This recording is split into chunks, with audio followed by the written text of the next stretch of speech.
Bom, gente, hoje é um dia que eu vou inundar vocês de gráficos para mostrar realmente o que está acontecendo com o desenvolvimento da economia brasileira no seu indicador mais importante, que é o Produto Interno Bruto. Sim, o IBGE divulgou hoje o PIB referente ao primeiro trimestre, janeiro, fevereiro e março de 2023, e como sempre, eu faço a comparação preferencial com o mesmo período do ano anterior. Isso aí ficou um pouco inadequado na pandemia, mas agora já existe alguma consistência de informação, porque no primeiro trimestre de 2022 nós estávamos praticamente livres do isolamento social. Então vamos ver o que aconteceu no Brasil nesses primeiros 3 meses do ano. E aí a primeira informação que nós temos, evolução do PIB e preços de mercado no país. Isso representa de uma forma, digamos assim, simplista, tudo que foi produzido no país por trimestre.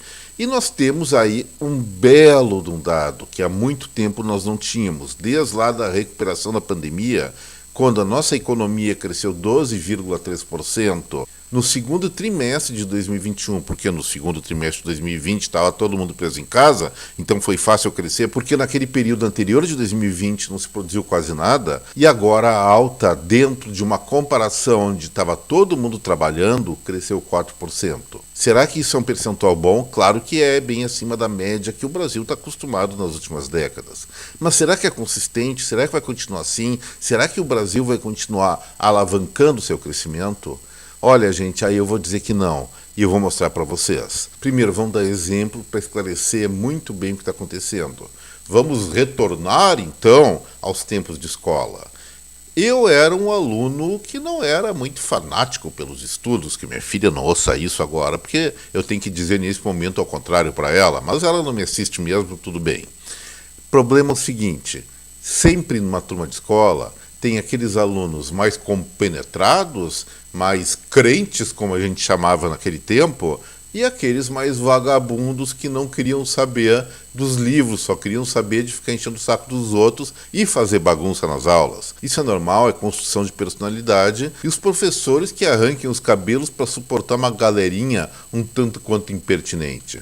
Mas vamos pensar em 4 alunos. Primeiro, aquela líder da classe, aquela melhor aluna da classe que faz todos os trabalhos, tira sempre 10, e depois aqueles 3 vagabundos que sentam lá no fundão da sala e só querem saber de fazer aviãozinho, tocar papel um no outro e estudar, que é bom. Normalmente isso não acontece, só quando são muito pressionados. E aí, exemplificando, o nome da aluna, agricultura, o nome dos caras que ficavam lá atrás fazendo bagunça, comércio, serviços e indústria.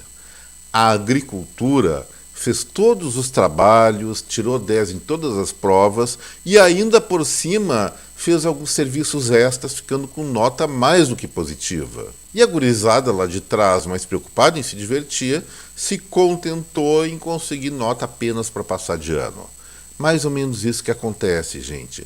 A agricultura brasileira, não estou chamando industriais, prestadores de serviços e comerciantes de vagabundos. Não, nada disso. Só estou dando exemplo de como as médias se comportam. A agricultura teve um desempenho nesse primeiro trimestre de 2023 muito acima dos outros setores da economia e fez com que o produto interno bruto do Brasil disparasse para esses 4%, inclusive parece que está ocorrendo um processo de aceleração. Mas será que isso é consistente? E aí nós temos que analisar setor por setor da economia. Vamos começar então para a grande campeã do primeiro trimestre, a agricultura. Olha só, gente, no PIB trimestral, estou mostrando os gráficos aí enquanto converso com vocês, o PIB agrícola cresceu 18,77% em relação ao primeiro trimestre do ano passado.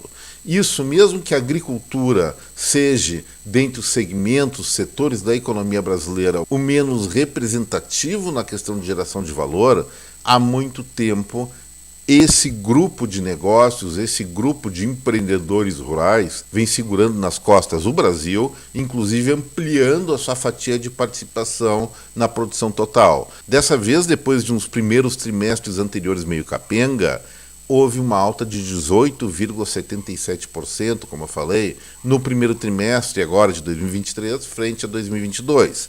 Lógico, isso aí é comparado com a chamada base comparativa. Vamos lembrar que nesse primeiro trimestre agora nós tivemos alguns graves problemas de estiagem na região sul e também muita água no sudeste e Paraná.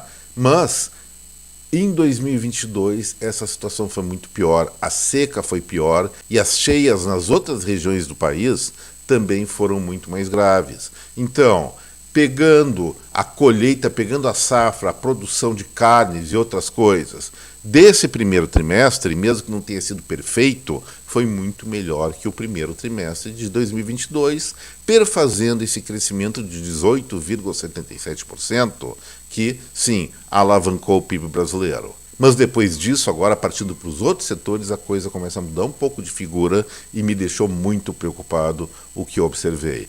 Vamos lá, gente. A indústria ela teve uma alta de 2,36%, mas reparem na linha azul do gráfico. Ela está em queda, ela está desacelerando. O que significa isso? Significa uma tendência para os próximos resultados serem cada vez menores ou eventualmente chegarem num ponto negativo que eu não quero que aconteça, mas existe essa possibilidade.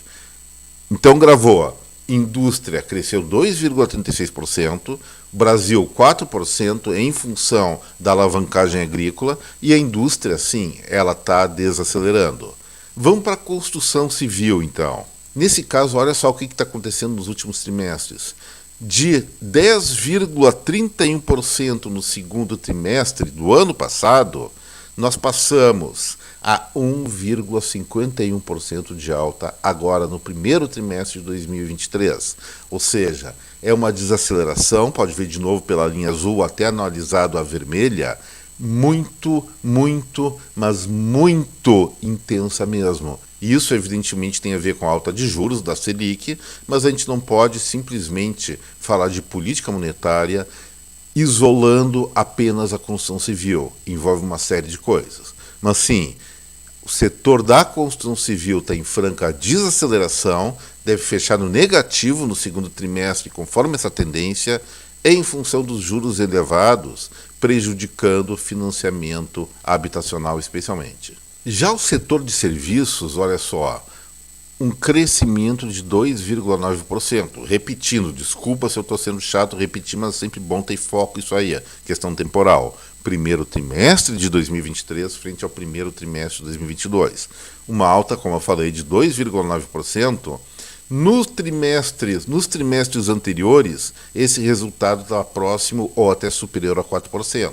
De novo, desaceleração. Comércio alta de 1,63% frente a um pouco mais de 2% no trimestre anterior, ou seja, também desacelerando. E aí nós temos aqui os 4 grandes setores da economia. Vamos lembrar, o PIB cresceu 4%. O único grupo de negócios que foi acima desses 4% e levou a média para cima foi, como eu falei, a boa aluna da classe, a agricultura. O resto tudo ficou bem abaixo da média e é com isso que nós devemos nos preocupar. Vamos lembrar que nesse segundo trimestre do ano, a agricultura provavelmente vai sofrer alguns problemas em função não só da frustração de safra aqui no sul, mas mesmo assim no cômputo total do Brasil a tonelagem colhida vai ser recorde. Porém, vamos lembrar, os preços dos insumos agrícolas, especialmente soja, milho e carnes, está caindo muito no mercado internacional. Então, quando nós vamos dar valor a essa super safra,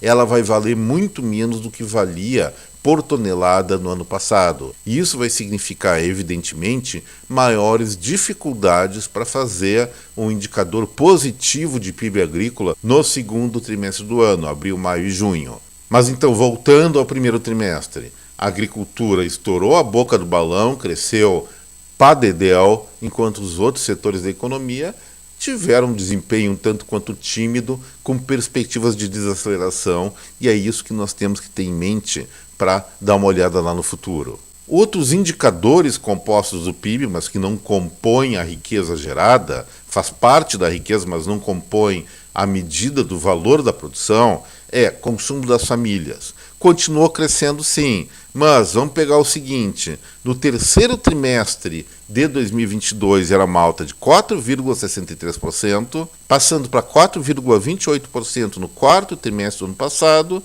e nesse primeiro trimestre de 2023 ficou a 3,51%, ou seja, desacelerando de uma maneira branda, mas sim desacelerando, e essa tendência parece que deve continuar nos próximos meses ou trimestres, que é a medida que nós estamos usando. E agora, pessoal, dado que mais me preocupa, a chamada formação bruta do capital fixo, um nome tão complexo, até pomposo, para uma coisa muito simples. Os economistas gostam de complicar as coisas, né? Na verdade, formação bruta de capital fixo nada mais é do que o investimento feito no Brasil.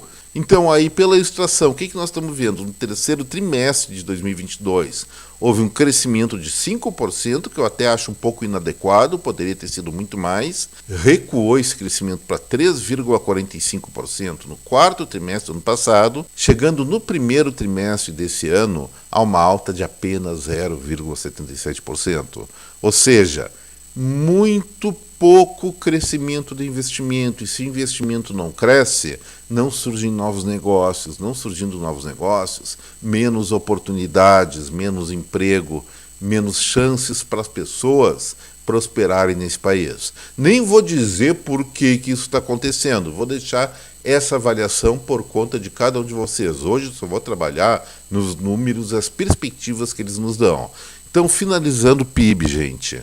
Resultado, 4%, é de pendurar no quadro uma medalhinha de ouro para o desempenho da economia nacional, mas quando nós vamos analisar item a item, ou nota por nota do boletim, observaremos o quê?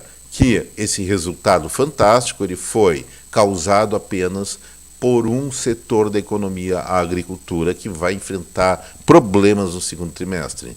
Então, gente, vamos preparar para o futuro. Acho que não seria adequado para o governo federal, dentro desse contexto, onde predomina uma tendência de desaceleração da economia, fazer aquelas brincadeiras de aumentar impostos, porque isso aí vai dar encrenca, vai dar recessão. O que eles poderiam fazer nesse momento é simplesmente equilíbrio das contas públicas dentro da carga fiscal atual para viabilizar uma queda de juros bem consistente e aí reativar a economia. E com a economia reativando, lógico, eles também arrecadam mais. Mas parece que estão com pressa de ganhar dinheirinho do povo brasileiro e provavelmente nós tenhamos alguns tarifaços nos próximos meses e essa situação tende a se agravar mesmo que o juro caia, porque pior que juro alto é tributação elevada e crescendo.